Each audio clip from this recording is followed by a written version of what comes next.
सदाप्रभुंकर धन्यवाद करिवार उत्तम जेहेतु हे सदाप्रभु तुम्हें निज कर्म मते आनंदित करियछ मु तुमर हस्तकृत कर्म जयध्वनि करिबी। प्रभुंकर महानामर धन्यवाद दिए। आजिर ये विशेष उपासना रे आमे प्रत्येक को प्रभु तांकरी प्रांगण मध्य एकाठी है तांकरी उद्देश्य रे व्यवहृत होगापाई आमे प्रत्येक को प्रभु आह्वान कले। तेणु प्रभुंकर महानाम को धन्यवाद दिए। Hallelujah hallelujah praise the Lord.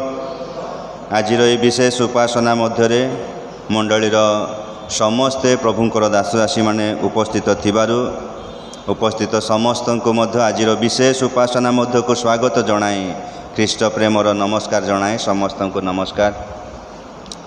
आसंतु इस समय आजिर उपासनार प्रारंभ रे आमे समस्ते प्रभुंक निकटवर्ती हेबा प्रार्थना करिबा। पवित्र प्रेमिक प्रभु सदाप्रभु परमेश्वर तुम नामर धन्यवाद करुअछु तुमरी गौरव करुअछु। आमे प्रत्येक प्रभु तुम्हें प्रेम करुअछ। आमे प्रत्येकंकर प्रतिटी विषय प्रभु तुम्हें बुझुअछ सुरक्षा देवछ शांति देवछ मंगल करुअछ आशीर्वाद करुअछ। प्रतिटी मुहूर्त रे प्रभु आमानकर संगे संगे थाए आज पर्यंत प्रभु आमानको तुमरी महान अनुग्रह बर्ताए सुंदर भाव रे प्रभु कढ़ाई आणुअछ। प्रभु तुमको धन्यवाद करुअछु। Hallelujah hallelujah praise the Lord Jesus. धन्यवाद प्रभु धन्यवाद प्रभु धन्यवाद प्रभु। आम परि दुर्बल मानक प्रभु तुम्हें केते प्रेम करे समस्त दिन मानक प्रभु आमानक कुशलतार कढ़ाई आणुअछ। देखु देखु प्रभु यही षष्ठ मासर आज 23तम दिन प्रभु तुमरी विशेष उपासनार दिन तुमरी प्रांगण मध्य को आसी तुमरी उपासना करिबा पाए तुम्हें आमानक यही सुंदर सुजोग देल। प्रभु मासर 23तम दिन पर्यंत आमानक सुंदर भाव में कढ़े आनिअछ। प्रभु तुमको धन्यवाद करुअछु। आजिर विशेष उपासना आमे समस्ते जोग दे तुम नामर धन्यवाद करू करू प्रभु प्रार्थना करुअछु। आजिर उपासना रे प्रभु तुमरी पवित्र उपस्थिति दिय। तुमरी लोक माने विश्वासर सहित प्रभु तुम निकट को दौड़ी आछंती। प्रभु मंडली को आशीर्वाद कर। जो मानकर असुस्थ पीड़ित बाधा कष्ट समस्या किंबा कौन सी प्रकार अशांत घेर मध्य थाए प्रभु तुम निकट को आसीछंती। प्रभु मंडलीर प्रत्येक को बहुल रूपे आशीर्वाद कर। जार जहाँ किछि दुर्बलता रही जार जहाँ किछि आवश्यकता रही से सब ये समय मध्य प्रभु तुम ठारे सरल विश्वास रे प्रार्थना करुवा बेले प्रत्येक को प्रभु बहुल रूपे आशीर्वाद कर। प्रत्येक तुम ठारे शांति प्राप्त हुअन्तु। प्रत्येक तुम ठारे सुस्थता प्राप्त हुअन्तु।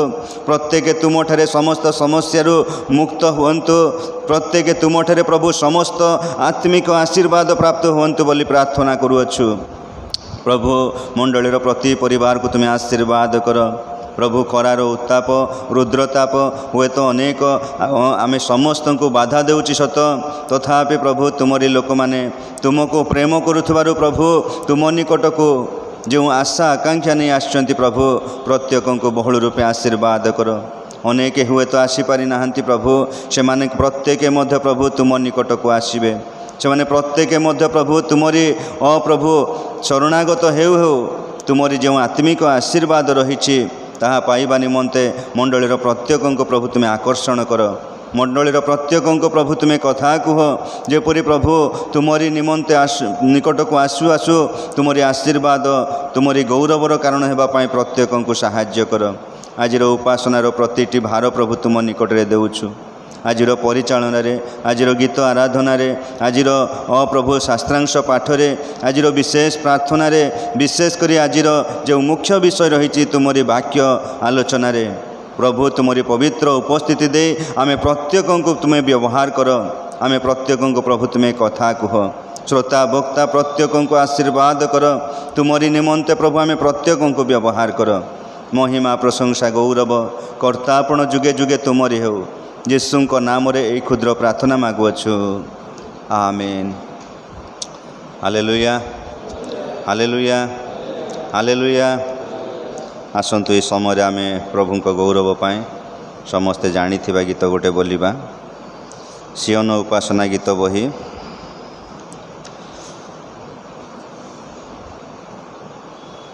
तार 156 पृष्ठा 48 नंबर गीत यीशु तुहे महान तेरी जय जयकार हो। समस्ते आमने उच्च कंठरे करताली सह प्रभु गौरव पाए गीत आमने बोलिबा।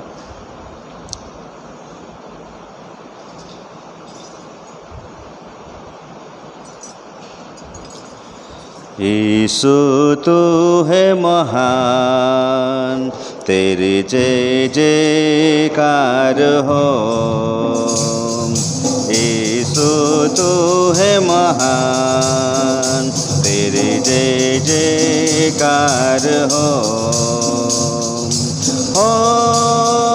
तेरी जय जयकार हो, तेरी जय जयकार हो, तेरी जय जयकार हो, तेरी जय जयकार।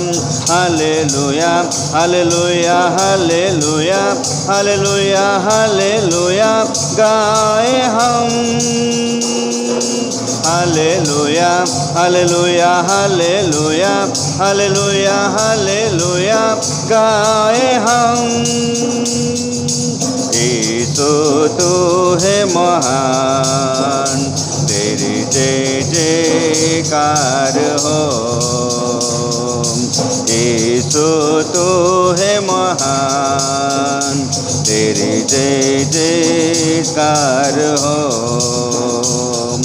तूने रचाया सारे सृष्टि ये कितना सुंदर है।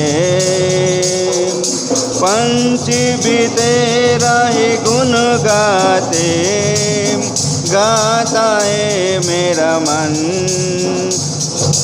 तूने रचाया सारे सृष्टि ये कितना सुंदर है। पंछी भी तेरा ही गुण गाते गाता है मेरा मन। सृजनहारा पालनहारा तेरी जय जय हो।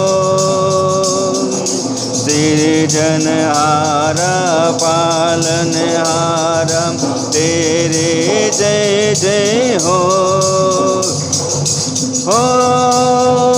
तेरी जय जयकार हो, तेरी जय जयकार हो, तेरी जय जयकार हो, तेरी जय जयकार।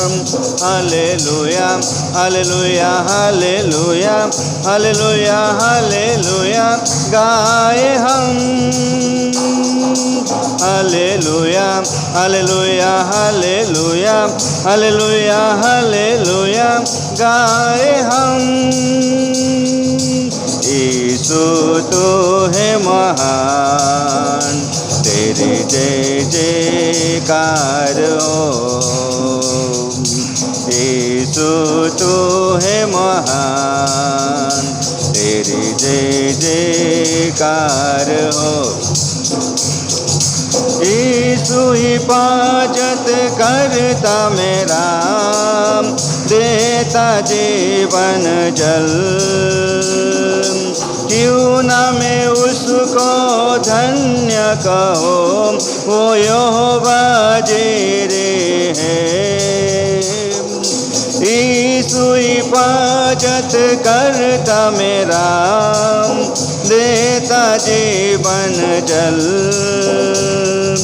क्यों न मैं उसको धन्य कहो वो यहोवा जिरे है। यहोवा रफा यहोवा शालोम तेरी जय जय हो। यहोवा रफा यहोवा शालोम तेरी जय जय हो। तेरी जयकार हो तेरी जय जयकार हो तेरी जय जयकार हो तेरी जय जयकार hallelujah hallelujah hallelujah hallelujah hallelujah गाए हम hallelujah hallelujah hallelujah hallelujah hallelujah गाए हम यीशु तू है महान तेरी जय जयकार हो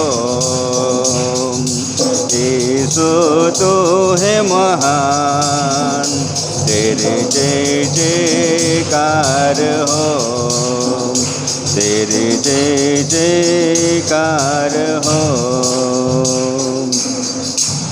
हालेलुया हालेलुया प्रभुंकर महान आमर गौरव हो प्रभु जे महान परमेश्वर आमे ताहांकर गौरव करूँ तो आज आमको से परमेश्वर गौरव उद्देश्य आमे प्रत्येक को प्रभु यह स्थान में समवेत होगाकू देले तो जेते आमे प्रभुंकर गौरव करूँ सेते आम जीवन में आशीर्वाद को आम आपणाई था तेणु आज मंडलीर जेते समस्ते प्रभुंकर गौरव करिसेंती प्रभुंकर प्रशंसा आराधना करिसेंती प्रत्येक को मध्य प्रभु आहुरी बहुल रूपे आशीर्वाद करंतु यही समय आमने आजिर ध्यान निमंते जो शास्त्रांशटी मनोनीत करा जायछि आमे पाठ करिबा मु अनुरोध करिबि आमानक मध्यरे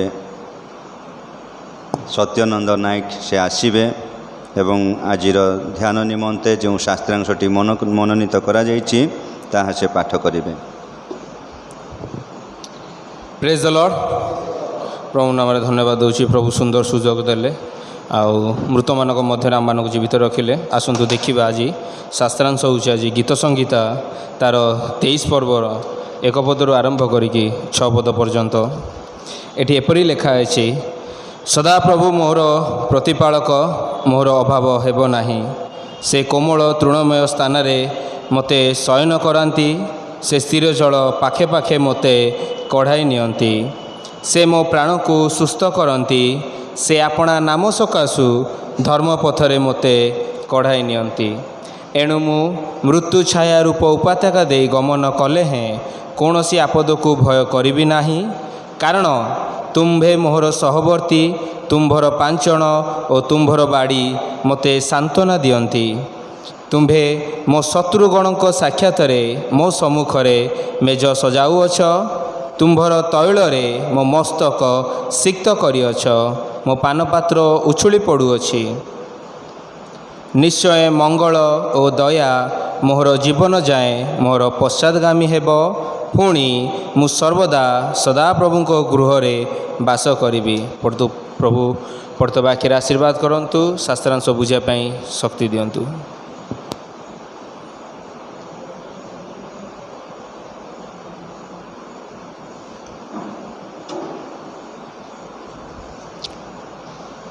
प्रभुंकर महत् नामर गौरव हो ये समय आमे समस्ते आउ गोटे गीत बोलिबा समस्ते जानिथिबा गीत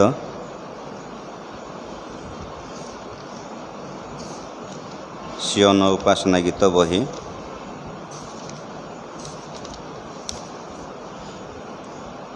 तार 78 पृष्ठार 254 नंबर गीत धन्यवाद घेन प्रभु प्रशंसा तुम्हें घेन समस्ते आमने करताल सह प्रभु गौरव पाए यही गीत गाउथबा समय आमनकर मंडलीर दान संग्रह करा जीवो दान संग्रह रे आमनकर मंडलीर डिकन अछंती से सहाय्य करिवे दान संग्रह परे परे आमने विशेष विज्ञापन एवं प्रार्थना मध्य को जीवा।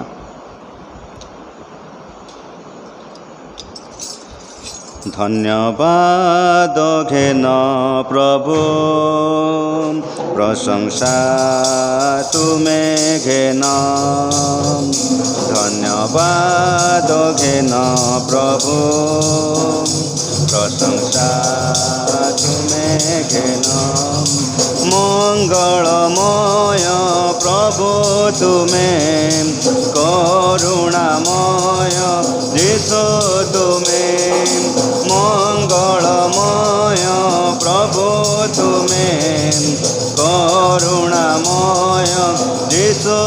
ତୁମେ ପାଇଛୁ ଯାହା ଜୀବନେ ଆମ ପାଇଛୁ ଯାହା ଜୀବନେ ଆମ ସବୁ ତ ତୁମରି କରୁଣା ଦାନ ପ୍ରଭୁ ସବୁ ତ ତୁମରି କରୁଣା ଦାନ ଧନ୍ୟବାଦ ଘେନ ପ୍ରଭୁ ପ୍ରଶଂସା ତୁମେ ଘେନ ধন্যবাদ ঘেন প্রভু প্রশংসা তুমে ঘেন জীবন দাতা প্রভু তুমে মুক্তি দাতা যিশু তুমে জীবন দাতা প্রভু তুমে মুক্তি দাতা যিশু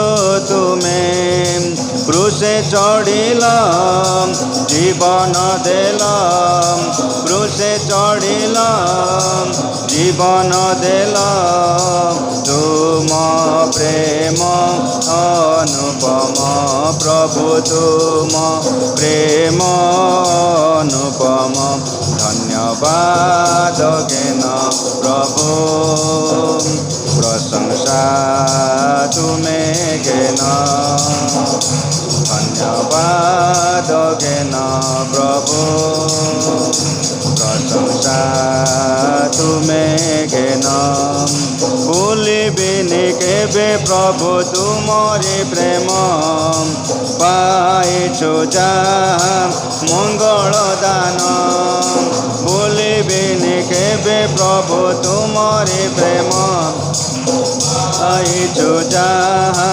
মঙ্গল দান দেବାକୁ প্রভু চরণে তুম দেବାକୁ প্রভু চরণে তুম নাহি কিছু প্রতিদান প্রভু নাহি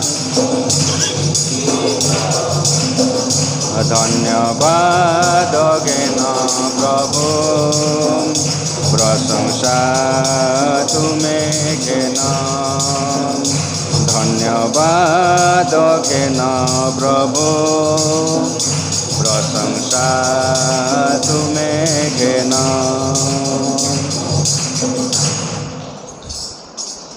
ହାଲେଲୁୟା ହାଲେଲୁୟା ପ୍ରେଜ୍ ଦ ଲର୍ଡ ପ୍ରଭୁଙ୍କର ମହତ୍ ନାମର ଗୌରବ ହେଉ ଆଜି ହୁଏତ ଆମମାନଙ୍କର ମଣ୍ଡଳୀର ସମ୍ପାଦକ ଆସିପାରି ନାହାନ୍ତି ତଥାପି ବିଜ୍ଞାପନ ସେପରି କିଛି ନୁହେଁ କିନ୍ତୁ ଆସନ୍ତା ବୁଧବାର ଦିନ 6:30 ବେଳେ ପ୍ରତି ବୁଧବାର ଦିନ ଯେଭଳି ଭାବରେ ଆମେ ଉପାସନା କରୁଅଛୁ ଆପଣମାନେ ବହୁ ସଂଖ୍ୟକ ପ୍ରାର୍ଥନାର ସହିତ ଯୋଗ ଦେବେ ସେଥି ନିମନ୍ତେ ମଣ୍ଡଳୀ ତରଫରୁ ଆମେ ଅନୁରୋଧ କରୁଅଛୁ ଏହି ସମୟରେ ଆମେ ଆଜିର ଦାନ ପାଇଁ ବାକ୍ୟ ପାଇଁ ଏବଂ ମଣ୍ଡଳୀ ନିମନ୍ତେ ପ୍ରାର୍ଥନା ଉତ୍ସର୍ଗ କରିବା ମୁଁ ଅନୁରୋଧ କରିବି ଆମମାନଙ୍କ ମଧ୍ୟରେ ପ୍ରକାଶ ଭାଇ ସେ ଆସିବେ ଏବଂ ଆଜିର ଦାନ ପାଇଁ ବାକ୍ୟ ପାଇଁ ଏବଂ ମଣ୍ଡଳୀ ନିମନ୍ତେ ସେ ପ୍ରାର୍ଥନାରେ ତଳି ଧରିବେ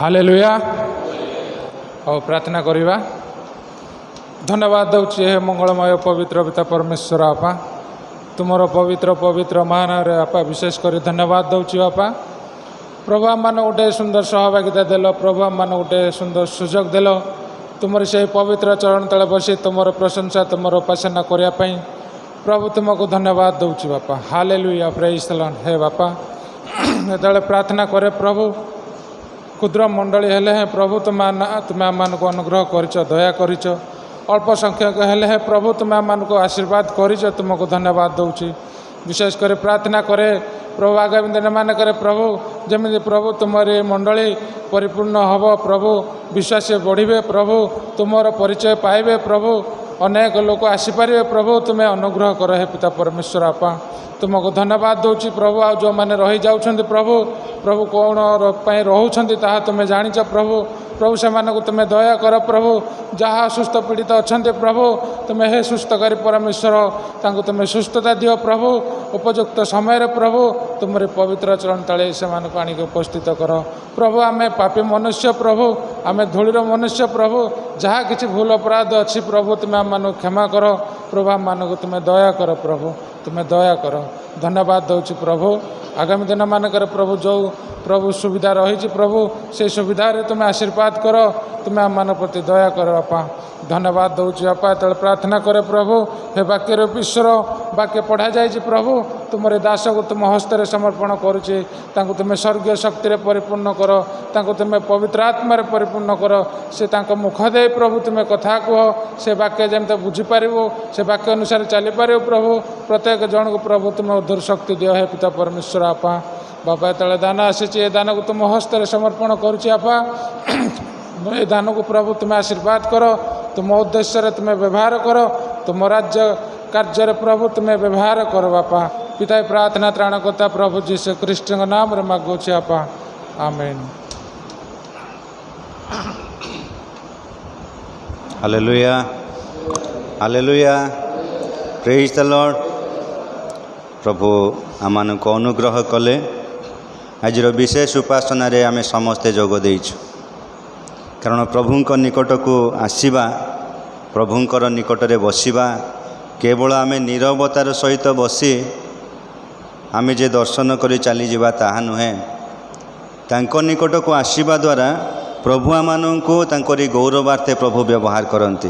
हालेलुया आमे ई स्थान रे प्रभुंकर गौरव प्रशंसार गीत गान करि परिछु आमाने प्रभुंक निमंते व्यवर्त हेउ हेउ आजिर उपासनार मुख्य विषय होछि ईश्वरंकर वाक्य।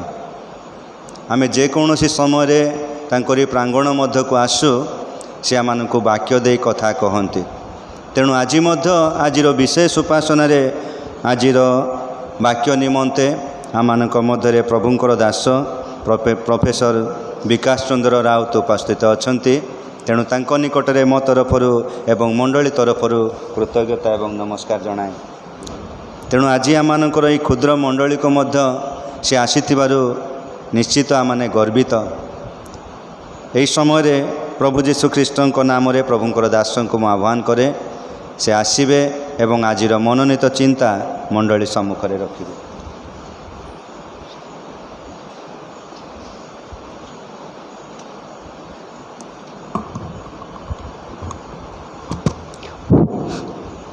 प्रथमे प्रभुंकर महानाम को धन्यवाद दूची मंडली तरफर आज आपण मान गहन रे प्रभुंकर प्रशंसा प्रभुंकर उपासना करने निमंते मो भाया अयोग्य को से सुजोग देवा हेतु मंडली निकट में धन्यवाद देवा सहित मोर उपस्थित समस्त भाई भाई मान को यही मंडली मोर प्रेम नमस्कार जनाए।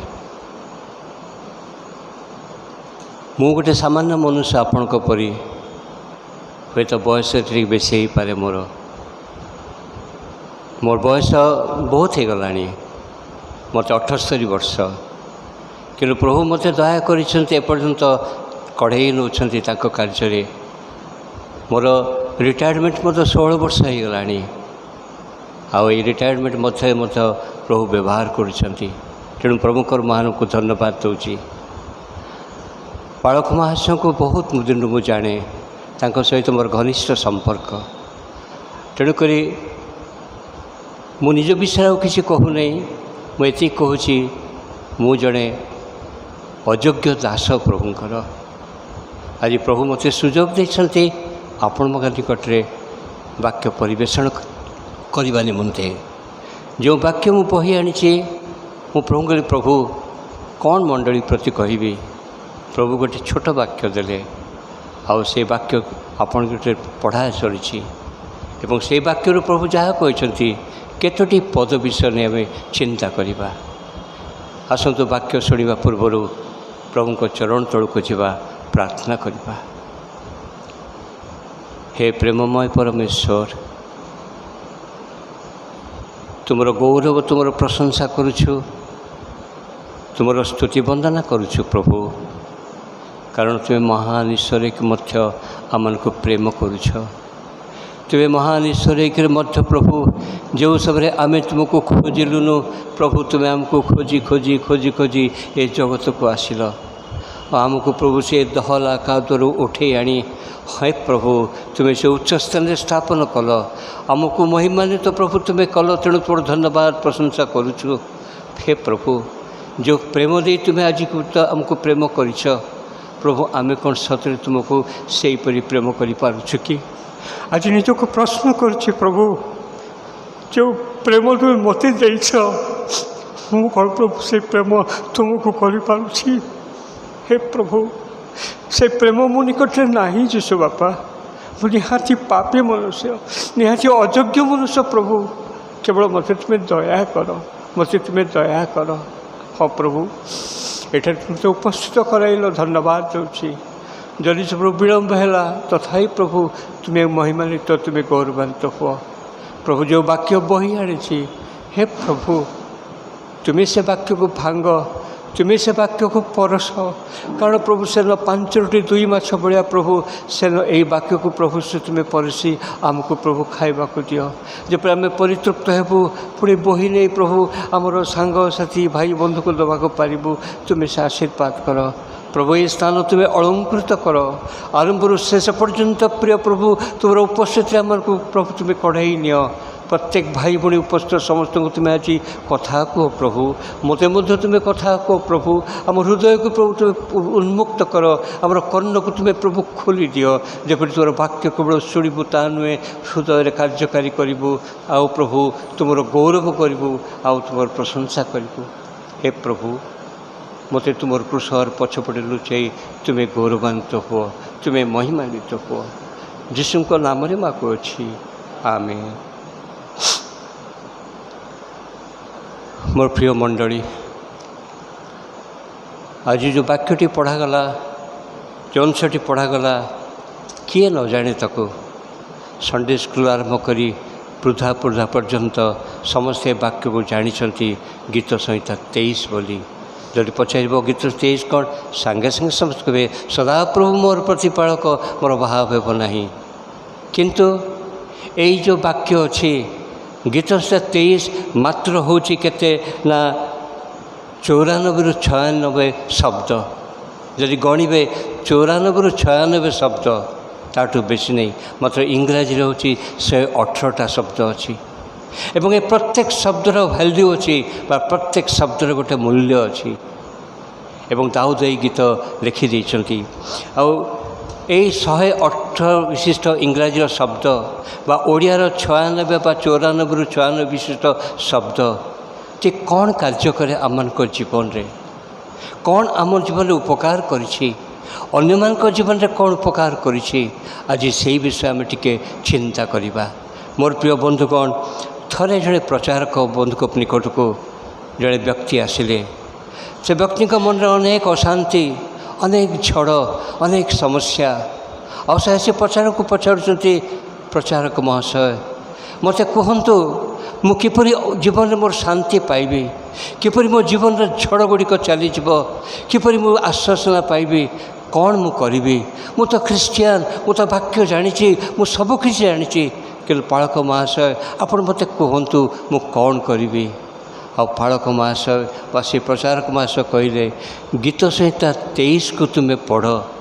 ଯେପରି ଗୋଟେ ଡକ୍ଟର ନିକଟକୁ ଯାଉ ଆମମାନେ ଏବଂ ଡକ୍ଟର ନିକଟକୁ ପ୍ରେସ୍କ୍ରିପ୍ସନ୍ ଆଣୁ, ଡକ୍ଟର କ'ଣ କରେ ଗୁଡ଼ାଏ ମେଡ଼ିସିନ୍ ପ୍ରେସ୍କ୍ରିପ୍ସନ୍ ଲେଖିଥାଏ, ଏଇଟା ରାତିରେ ଖାଇବ, ଏଇଟା ସନ୍ଧ୍ୟାରେ ଖାଇବ, ଏଇଟା ଦ୍ୱିପହରେ ଖାଇବ, ଏଇଟା ଖାଇବା ପୂର୍ବରୁ ଖାଇବ, ଏଇଟା ଖାଇବା ପରେ ଖାଇବ, ଏଇଭଳିଆ ସେ ଗୋଟେ ବଡ଼ ଲିଷ୍ଟ ଦେଇଦିଅନ୍ତି। ଠିକ୍ ସେଭଳି ପାଳକ ମହାଶୟ ସେଦିନ ସେ ବ୍ୟକ୍ତିଙ୍କୁ ଗୋଟେ ଲିଷ୍ଟ ଦେଲେ, ତୁମେ ଗୀତ ସଂହିତା 23 ପଢ଼ିବ ଏବଂ କେତେ ଥର ପଢ଼ିବ? 5 ଥର ପଢ଼ିବ ଦିନକୁ। ଯେତେବେଳେ ଶଯ୍ୟାରୁ ଉଠିବ ଏଇ ଗୀତ ସଂହିତା 23କୁ ପଢ଼ିବ। ଯେତେବେଳେ ତୁମେ ବ୍ରେକଫାଷ୍ଟ କରିବ ଏଇ ଗୀତ ସଂହିତା 23 ପଢ଼ିବ। ଯେତେବେଳେ ଅପରାହ୍ନ ହେବ ଏଇ ଗୀତ ସଂହିତା 23କୁ ପଢ଼ିବ। ଯେତେବେଳେ ତୁମେ ଅପରାହ୍ନ ସମୟର ସନ୍ଧ୍ୟା ସମୟ ଉପାସନା କରିବ ସେତେବେଳେ ଗୀତ ସଂହିତା 23 ପଢ଼ିବ। ରାତିରେ ଯେତେବେଳେ ଶଯ୍ୟାକୁ ଯିବ ଆଉ ଗୀତ ସଂହିତା 23 ପଢ଼ିବ। ମୋ ପ୍ରିୟ ବନ୍ଧୁଗଣ, এই ଗୀତ ସଂହିତା 23କୁ ଦିନକୁ 5 ଥର ପଢ଼ି ପଢ଼ି ତାର ଜୀବନର ପରିବର୍ତ୍ତନ ଘଟିଲା। ତା ଜୀବନରେ ସେ ଦେଖିବାକୁ ପାରିଲା, ଭେଟିବାକୁ ପାଇଲା ତାର ମେଷପାଳକ କିଏ ବୋଲି। ସେ ମେଷପାଳକୁ ଜାଣିଥିଲା କେବଳ ମେଷପାଳକ ପ୍ରଭୁ ଯୀଶୁ, ପ୍ରଭୁ ଯୀଶୁ, କିନ୍ତୁ ବାସ୍ତବ ମେଷପାଳକ ତା ଜୀବନରେ ଯେ ପ୍ରଭୁ ଯୀଶୁ। ଏ ଗୀତ ସେ ତା 23 ପଢ଼ିକି ତା ମନରେ ଅନୁଧ୍ୟାନ ହେଲା ଏବଂ ବୁଝିପାରିଲା, ତା ଜୀବନର ପରିବର୍ତ୍ତନ ହେଲା। ମୋର ପ୍ରିୟ ବନ୍ଧୁଗଣ, ଏ ଗୀତ ସଂହିତା 23 ମଧ୍ୟ ମୋ ଜୀବନର ପରିବର୍ତ୍ତନ ଆଣିଛି। ଏ ଗୀତ ସଂହିତା 23 ମୋତେ ମୋର ଜୀବନର ଅଗ୍ରସର କରାଇ ନେଇଛି। କାରଣ ଏ ଗୀତ ସଂହିତା 23 ହେଉଛି ମୋ ଜୀବନର ପାଥେୟ। ଦାଉଦ କେବଳ ତାଙ୍କ ପାଇଁ ରଚନା କରିନଥିଲେ, ଦାଉଦ ରଚନା କରିଛନ୍ତି ମୋ ପାଇଁ, ଆପଣମାନଙ୍କ ପାଇଁ। ଏ ଗୀତ ସଂହିତା 23 ଆପଣଙ୍କୁ ଆଗେଇ ନେବ, କଢ଼େଇ ନେବ। କାରଣ ଏ ଗୀତ ସଂହିତାର ମୁଖ୍ୟ ଉଦ୍ଦେଶ୍ୟ ହେଉଛନ୍ତି ମେଷପାଳକ। ଦାଉଦ ଜାଣିଥିଲେ ମେଷପାଳକ କିଏ ବୋଲି, କାରଣ ବାଲ୍ୟକାଳରୁ ସେ ମେଷମାନଙ୍କୁ ଚରେଇ ଆସିଛନ୍ତି ଏବଂ ମେଷମାନଙ୍କର କ'ଣ ଆବଶ୍ୟକତା ସେ ଜାଣିଛନ୍ତି। ମେଷମାନେ କେଉଁଠି ଚରିବେ, କ'ଣ ଖାଇବେ, କେମିତି ଆଶ୍ରୟ ନେବେ, କେମିତି ପାଣି ପିଇବେ, ଏସବୁ ବିଷୟ ଦାଉଦ ଜାଣିଛନ୍ତି। କାରଣ ମୁଁ ଗୋଟିଏ ବିଜ୍ଞାନ ଛାତ୍ର, ଯେତେବେଳେ ବିଜ୍ଞାନ ଛାତ୍ର ପାଇଁ ପାଠ ପଢ଼ୁଥିଲୁ ସେତେବେଳେ ଆମ ସାର୍ଙ୍କ ପାଇଁ ପଚାରିଲୁ ଏବଂ ସାର୍ ଆମକୁ ଏହି life history of the ship ବା ମେଣ୍ଢାମାନଙ୍କ ବିଷୟରେ ଆମକୁ ସେ କହୁଥିଲେ। ଏବଂ ମେଣ୍ଢାମାନଙ୍କର ଚରିତ୍ର ବଡ଼ ମାନେ ଆଶ୍ଚର୍ଯ୍ୟଜନକ ଚରିତ୍ର। ଯୁଆଡ଼େ ଯିବେ ଏକା ସାଙ୍ଗେ ଯିବେ, ଯେଉଁଠି ଚରିବେ ଏକା ସାଙ୍ଗେ ଚରିବେ, ଯେଉଁଠି ବସିବେ ଏକା ସାଙ୍ଗେ ବସିବେ ଏବଂ ଯେଉଁଠି ପାଣି ବହୁଥିବ ସେଇଠିକୁ ସେମାନେ ଯିବେ ନାହିଁ। କାରଣ ସେମାନଙ୍କୁ ପ୍ରଖର ସ୍ରୋତରେ ବା ଝରଣାରେ ବା ବୋହି ଯାଉଥିବା ପାଣି ପ୍ରତି ସେମାନଙ୍କର ଭାରି ଭୟ। କାରଣ ସେମାନଙ୍କର ଦେହ ହେଉଛି କ'ଣ ନା, ଦେହ ସାରା ହେଉଛି ତାଙ୍କର କ'ଣ ନା ଲୋମସବୃତ। ଯଦି କାଳେ ପାଣିରେ ପଡ଼ିଯିବେ, ଲୋମ ଗୁଡ଼ିକରେ ପାଣି ଭର୍ତ୍ତି ହୋଇଯିବ, ଆଉ ସେମାନେ ପାଣିରୁ ଉଠି ପାରିବେ ନାହିଁ, ଆଉ ମୃତ୍ୟୁବରଣ କରିବେ। ଏହି କଥା ସେମାନେ ଉପଲବ୍ଧି କରିଛନ୍ତି। ଏହି ଜ୍ଞାନ ପ୍ରଭୁ ତାଙ୍କୁ ଦେଇଛନ୍ତି ସୃଷ୍ଟି କରିକିରି। ତେଣୁ ସେମାନେ କେବେ ବି ପ୍ରଖର ଜଳସ୍ରୋତରେ ଯାଇକରି ପାଣି ପିଅନ୍ତି ନାହିଁ। ତେଣୁ ମେଷପାଳକ ଜାଣେ ମୋର ମେଷମାନେ ଚରି ସାରିଲା ପରେ କେଉଁଠି ପାଣି ପିଇବେ।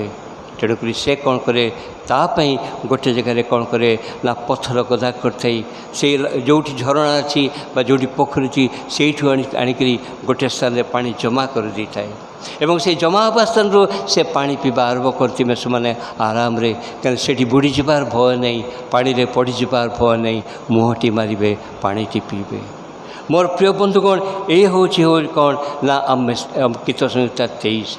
ଜଣେ ବ୍ୟକ୍ତି ଥିଲେ, ତାଙ୍କ ନାଁ ହେଉଛି ଇମର୍ସନ୍ ବୋଲି। ସେ ଇମର୍ସନ୍ କହୁଛନ୍ତି, a man is what he thinks about all the way. ମନୁଷ୍ୟ କିଏ? ମନୁଷ୍ୟ କେବଳ ଚିନ୍ତା କରେ କେଉଁ ବାଟରେ ସେ ଯିବ, ଆଉ କିଛି ଚିନ୍ତା କରେ ନାହିଁ। ଅନ୍ୟ ପାଇଁ ଚିନ୍ତା କରେ ନା, ନିଜର ସ୍ୱାର୍ଥ ପାଇଁ ଚିନ୍ତା କରେ, ମୁଁ କିପରି ବଞ୍ଚିବି, ମୁଁ କେଉଁ ବାଟରେ ଯିବି। ହି ଥିଙ୍କ୍ସ, ଯାହା ସେ ଚିନ୍ତା କରେ ତାହା ହିଁ ସେ କାର୍ଯ୍ୟରେ ପରିଣତ କରିଥାଏ। ଯଦି ଆଜି ଗୋଟେ ମନୁଷ୍ୟ ଚିନ୍ତା କରିଛି ମୁଁ ତା ପ୍ରତି କ'ଣ କରିବି, ଅନ୍ୟାୟ କାମ କରିବି, ତାକୁ ମୁଁ ପ୍ରତିଶୋଧ ଦେବି, ଆଉ ସେ ପ୍ରତିଶୋଧ ହିଁ ନେଇଥାଏ।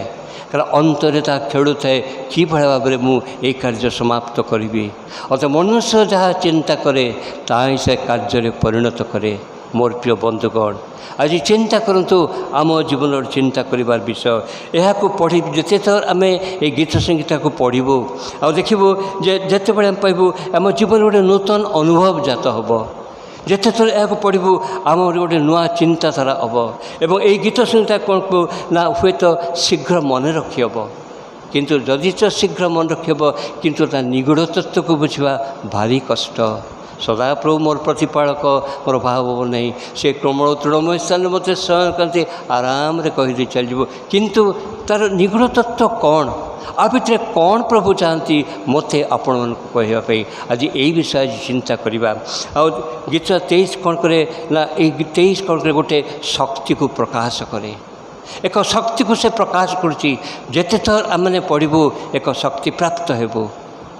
ହୁଏତ ମନେ ରଖିବୁ କିଛି ଚିନ୍ତା ନାହିଁ, କିନ୍ତୁ ଶକ୍ତି ପ୍ରାପ୍ତ ହେବୁ। କିନ୍ତୁ ଏଇ ଗୀତ ସଂହିତା 23 କ'ଣ ହେବ, ଯେତେବେଳେ ମନରେ ଚିନ୍ତା କରିବୁ ଏ ମନରେ କ'ଣ ହେବ ନା ଆନ୍ଦୋଳନ ସୃଷ୍ଟି କରିବ। ଏ ମନରେ ଆନ୍ଦୋଳନ ସୃଷ୍ଟି କରି କ'ଣ କରିବ ନା ଜୀବନକୁ ଦୋହରାଇ ଦେବ, ଜୀବନକୁ ବଦଳାଇ ଦେବ। ଚିନ୍ତା କରନ୍ତୁ, ଏ ହେଉଛି ସେଇ ଗୀତ ସଂହିତା 23। ତେଣୁକରି ଲେଖା ଅଛି ଯେ ପାଉଲ କହୁଛନ୍ତି ମୁଁ ଏପର୍ଯ୍ୟନ୍ତ ତା ଧରିଅଛି ବୋଲି ମନେ କରୁନାହିଁ। ଆଜି ଆମେ ଅନେକ ଜିନିଷ ଧରି ରଖୁଛୁ ଜୀବନର, ଯେଉଁ ଗୁପ୍ତ ଜିନିଷ ଗୁଡ଼ିକ ଧରି ରଖିଛୁ, ମୋ ସ୍ତ୍ରୀ ଜାଣେ ନାହିଁ ସେ ଗୁପ୍ତ ଜିନିଷ କ'ଣ, ମୋ ପୁଅ ଜାଣେ ନାହିଁ, ମୋର ଝିଅ ଜାଣେ ନାହିଁ, ମୋର ବନ୍ଧୁ ଜାଣେ ନାହିଁ, ମୋର ଭାଇ ଜାଣେ ନାହିଁ, ମୋର ବାପା ଜାଣେ ନାହିଁ, ମୋର ମା' ଜାଣେ ନାହିଁ। ଯେଉଁ ସ୍ତ୍ରୀ ସାଙ୍ଗରେ ଏତେ ବର୍ଷ କାଳ କାଟି ଆସିଲି, ଯେଉଁ ସ୍ତ୍ରୀ ସାଙ୍ଗରେ ଏକ ଶଯ୍ୟାରେ ଶୟନ କଲି, ଆଜି ସେ ଗୁପ୍ତ ବିଷୟକୁ ମୁଁ ରଖିଛି, ସେ ଗୁପ୍ତ ବିଷୟ ମଧ୍ୟ ଆଜି କ'ଣ ମୋ ସ୍ତ୍ରୀ ଜାଣିପାରି ନାହିଁ। ମୋର ପ୍ରିୟ ବନ୍ଧୁଗଣ, କିନ୍ତୁ ଜଣେ ଅଛନ୍ତି ଅନ୍ତରରେ ଲୁକାୟିତ ଯେଉଁ ଗୁପ୍ତ ବିଷୟକୁ ଆମେ ଏପର୍ଯ୍ୟନ୍ତ ରଖିଛୁ, ଯାହାକି ଆଜି ପ୍ରଭୁଙ୍କୁ ଆମେ ଦେଇନୁ, ଆଜି ପ୍ରଭୁ ଦେଖୁଛନ୍ତି। ଦିନ ଥିଲା ଯେତେବେଳେ ଅନେକ ଗୁପ୍ତ ବିଷୟ ମୋ ଜୀବନରେ ମୁଁ ରଖିଥିଲି, ଯେଉଁ ମୁହୂର୍ତ୍ତରେ ଗୀତ ସଙ୍ଗୀତ 23 ପଢ଼ିଲି, ସେଇ ମୁହୂର୍ତ୍ତରେ ପ୍ରଭୁ ମୋର ଆଖି ଖୋଲିଦେଲେ। ମୋର ଗୁପ୍ତ ବିଷୟ ଗୁଡ଼ିକ ପ୍ରଭୁଙ୍କୁ ଜଣାଇଦେଲି। କେବଳ ପ୍ରଭୁଙ୍କୁ ଜଣାଇ ନାହିଁ, ମୋ ସ୍ତ୍ରୀକୁ ଜଣାଇଲି, ମୋର ଭାଇମାନଙ୍କୁ ଜଣାଇଲି, ମୋର ବାପା ମାଆଙ୍କୁ ଜଣାଇଲି, ମୋର ପୁଅ ଝିଅଙ୍କୁ ଜଣାଇଲି। ଯେତେବେଳେ ସେମାନେ ବଡ଼ ହୋଇଗଲେ, କେତେଦିନ ଗୁପ୍ତ ବିଷୟକୁ ଲୁଚିକି ରଖିବି? କେତେଦିନ ତାକୁ ସାଇତି ରଖିକିରି ଗୋଟେ ବୋଝାକ୍ରାନ୍ତ ହୋଇକରି ମୁଁ ଜୀବନ କାଟିବି? ପ୍ରଭୁ ଚାହାନ୍ତି ଆଜି ସେସବୁ ମୋ ନିକଟରେ ଦିଅ। ହେ ପରିଶ୍ରାନ୍ତ ଭାରଗ୍ରସ୍ତ ଲୋକ ସମସ୍ତେ ମୋ ନିକଟକୁ ଆସ, ମୋ ନିକଟକୁ ଆସ, ସେ ଭାର ମୋତେ ଦିଅ, ମୁଁ ସେ ଭାର ସମ୍ଭାଳିବି। କାହିଁକି ନିଜେ ବହି ବହି ଦୁଃଖରେ ଚାଲୁଛ? ମୋ ପ୍ରଭୁ ଏଇ କଥା କହୁଛନ୍ତି, ଆଜି ବି ଡାକୁଛନ୍ତି, କାଲି ବି ଡାକିଥିଲେ, ଆଉ ଆଗାମୀ ଭବିଷ୍ୟତରେ ସେ ଡାକିବେ। ଆଜି ଆମେ କ'ଣ ସେଇ ବୋଝଗ୍ରସ୍ତ ଦେଇଦେବା କି? ବନ୍ଧୁଗଣ, ଏଇ ଗୀତ ସଂହିତା 23 ଆମ ଜୀବନରେ ଗୋଟେ ପ୍ରେସ୍କ୍ରିପସନ୍ ରହୁ, ଗୋଟେ ଡକ୍ଟରର ପ୍ରେସ୍କ୍ରିପସନ୍ ଯେମିତି ଆମ ଜୀବନରେ ଗୀତ ସଂହିତା 23ଟା ଗୋଟେ ପ୍ରେସ୍କ୍ରିପସନ୍ ହେଇକି ରହୁ। ଥରେ ଆଜି ଚିନ୍ତା କରିବା, ପ୍ରଥମ 2ଟି ପଦ ବିଷୟରେ କେବଳ ଚିନ୍ତା କରିବା, କାରଣ ବହୁତ ତାର ସମସ୍ତ ପଦଗୁଡ଼ିକ ଚିନ୍ତା କରି ମୋତେ ଅନେକ ଦିନ ଲାଗିବ। ପ୍ରଭୁ 2ଟି ପଦ ଚିନ୍ତା କରି ମୋତେ ଆଜି ଦେଇଛନ୍ତି ଏବଂ এই 2ଟି ପଦ ଆଜି ଆମେ ଚିନ୍ତା କରିବା। ଏବଂ ପ୍ରଥମ ପଦ ହେଉଛି କ'ଣ? ସଦାପ୍ରଭୁ ମୋହର ପ୍ରତିପାଳକ, ମୋର ଅଭାବ ହେବ ନାହିଁ। এই ପଦ ପ୍ରଥମ ଚିନ୍ତା କରିବା। ବଡ଼ ସୁନ୍ଦର କହିଦେଉଛୁ, ସଦାପ୍ରଭୁ ମୋର ପ୍ରତିପାଳକ, ମୋର ଅଭାବ ହେବ ନାହିଁ। ସତରେ କ'ଣ ମୋର ଅଭାବ ହେଇନାହିଁ? ମୋର ଅଭାବ କ'ଣ ଦୂର ହୋଇଯାଇଛି କି? ମୋର ପ୍ରିୟ ବନ୍ଧୁଗଣ, ତାର ମଧ୍ୟ ଦେଇ ପ୍ରଭୁ ମୋତେ କଥା କହିଛନ୍ତି। ତାର ମଧ୍ୟ ଦେଇ ଯେଉଁ ପ୍ରଭୁ ମୋତେ କଥା କହିଛନ୍ତି, ସେଇ କଥା ମୁଁ ଯେ ଆପଣଙ୍କ ନିକଟରେ ପ୍ରକାଶ କରିବାକୁ ଚାହୁଁଛି। ଥରେ ଆମର ସମସ୍ତେ ଜାଣିଛୁ ଯେ ସେକେଣ୍ଡ ୱାର୍ଲଡ଼ ୱାର୍ ବା ଦ୍ୱିତୀୟ ମହାଯୁଦ୍ଧ ହୋଇଥିଲା ଏବଂ ଏ ଦ୍ୱିତୀୟ ମହାଯୁଦ୍ଧରେ ଅନେକ ପରିବାର ନଷ୍ଟ ହୋଇଯାଇଥିଲେ। ଅନେକ ପରିବାରର ଛୁଆମାନେ କ'ଣ ହେଇଥିଲେ ନା ଡେଷ୍ଟିନେଟ୍ ମାନଙ୍କର ବାପା ମାଆଙ୍କୁ ହରାଇଥିଲେ। ତେଣୁକରି ଅନେକ ପିଲା ଯେତେବେଳେ ବାପା ମାଆଙ୍କୁ ହରାଇଛନ୍ତି ଆଉ ସେମାନେ ଅର୍ଫାନ୍ ହେଇକିରି ଇଆଡ଼େ ସିଆଡ଼େ ବୁଲୁଛନ୍ତି, ଏହି ସମୟରେ ସେ ତତ୍କାଳୀନ ଗଭର୍ଣ୍ଣମେଣ୍ଟ ଚିନ୍ତା କଲା, ଏଇ ପିଲାମାନଙ୍କୁ ମୁଁ ନେଇ ଆସି କ'ଣ କରିବି ନା ଗୋଟେ ଆଶ୍ରମ ଭଳିଆ କରିବି, ଗୋଟେ କ୍ୟାମ୍ପ କରିବି, କନସେଣ୍ଟ୍ରେସନ୍ କ୍ୟାମ୍ପ କରିବି। ସେଇଠି ପିଲାମାନଙ୍କୁ ଆଣି ରଖିବା ଏବଂ ପିଲାମାନଙ୍କୁ ରଖିକରି ତାଙ୍କୁ ଭଲ ଖାଇବାକୁ ଦେଲା, ଭଲ ପିନ୍ଧିବାକୁ ଦେଲା ଏବଂ ଭଲ ଭଲ ଉପଦେଶ, ଭଲ ଭଲ ସବୁକିଛି ଦେଲା ସମସ୍ତଙ୍କୁ। କିନ୍ତୁ ସେମାନେ ସେ ଗୋଟେ ଖୁଆଡ଼ ଭିତରେ ଆବଦ୍ଧ ହେଇକି ରହିଲେ ବା ସେ କନସେଣ୍ଟ୍ରେସନ୍ର କ୍ୟାମ୍ପ ଭିତରେ ସେ ପିଲାମାନଙ୍କୁ ରଖାଗଲା। କିନ୍ତୁ ଯିଏ ସେ ତତ୍ତ୍ୱାବଧାରକ ଥିଲେ, ସେ ତତ୍ତ୍ୱାବଧାରକ ନିରୀକ୍ଷଣ କରୁଛନ୍ତି, ପିଲାମାନଙ୍କୁ ତ 4 ଥର ଖାଇବାକୁ ଦିଆଯାଉଛି, ପିଲାମାନଙ୍କୁ ତ ସୁନ୍ଦର ବସ୍ତ୍ର ପିନ୍ଧିବାକୁ ଦିଆଯାଉଛି, ପିଲାମାନଙ୍କୁ ତ ବଢ଼ିଆ ସେଜ ଦିଆହେଉଛି ଶୋଇବା ପାଇଁ, ସେମାନଙ୍କ ବେଶ ବଡ଼ ଥଣ୍ଡାରେ ଶୋଉଛନ୍ତି। କ'ଣ ହେଉଛି? କାହିଁକି ସେମାନେ ରାତିରେ ଶୋଉନାହାନ୍ତି? ସେ ତତ୍ତ୍ୱାବଧାରକ ଦେଖୁଛନ୍ତି ପିଲାମାନେ ରାତିରେ କେହି ଶୋଉନାହାନ୍ତି, ଖାଲି କଣୁଛନ୍ତି ଖଟରେ ଏପଟ ସେପଟ ଉଠି ପଡ଼ୁଛନ୍ତି, ପୁଣି ଶୋଇଯାଉଛନ୍ତି। କ'ଣ ପାଇଁ? ଅନେକ ସାଇକୋଲୋଜିଷ୍ଟ ମାନେ ଆସିଲେ, ଅନେକ ଲୋକମାନେ ଆସିଲେ, ଡକ୍ଟର୍ସଙ୍କୁ ଡାକା ହେଲା, କ'ଣ ହେଇଛି ପିଲାଙ୍କର? ଏତେ ତ ଜିନିଷ ସବୁ ଦିଆହେଉଛି, ଖାଇବା ପାଇଁ ଦିଆହେଉଛି, ରହିବା ପାଇଁ ଦିଆହେଉଛି, ପିନ୍ଧିବା ପାଇଁ ଦିଆହେଉଛି, ତଥାପି ପିଲାମାନେ କାହିଁକି ଶୋଉନାହାନ୍ତି? ବଡ଼ ଚିନ୍ତାରେ ପଡ଼ିଲେ। ଡକ୍ଟରମାନେ ସବୁ ପ୍ରକାର ଟ୍ରିଟମେଣ୍ଟ କଲେ, ସବୁ ପ୍ରକାର ସବୁ ଚାଲିଲା, ତଥାପି ପିଲାମାନେ ଶୋଇଲେ ନାହିଁ। ଦିନେ ହଠାତ୍ ଜଣେ ଦାର୍ଶନିକ ଆସିଲେ ଏବଂ ସେ ଦାର୍ଶନିକ ଈଶ୍ୱରଙ୍କୁ ଭୟ କରୁଥିଲେ। ସେ ଦାର୍ଶନିକ ଗୋଟିଏ ପ୍ରଭୁଭୟ ବ୍ୟକ୍ତି ଥିଲେ। ଯଦିଚ ସେ ଜଣେ ଦାର୍ଶନିକ, ସେ ଥିଲେ ଈଶ୍ୱର ଉପାସକ। ଆଉ ସେ ଦାର୍ଶନିକ ଆସୁଛନ୍ତି ଦେଖିବା ପାଇଁ, ମୁଁ ଦେଖିବି କନସେଣ୍ଟ୍ରେସନ୍ କ୍ୟାମ୍ପ କ'ଣ, ପିଲାମାନେ କେମିତି ରହୁଛନ୍ତି। ଯେତେବେଳେ ଦାର୍ଶନିକ ଆସି ପହଞ୍ଚନ୍ତି, ତତ୍ତ୍ୱାବଧାରକ କହୁଛନ୍ତି, ମହାଶୟ ସବୁକିଛି ଠିକ୍ ଅଛି, କିନ୍ତୁ ଗୋଟିଏ ପ୍ରୋବ୍ଲେମ୍ ଏପର୍ଯ୍ୟନ୍ତ କେହି ସଲ୍ଭ କରିପାରୁନାହାନ୍ତି। କ'ଣ ସେ ପ୍ରୋବ୍ଲେମ୍? ନା ପିଲାମାନେ ରାତିରେ ଶୋଉନାହାନ୍ତି, ମୋଟେ ଛଟପଟ ହେଉଛନ୍ତି।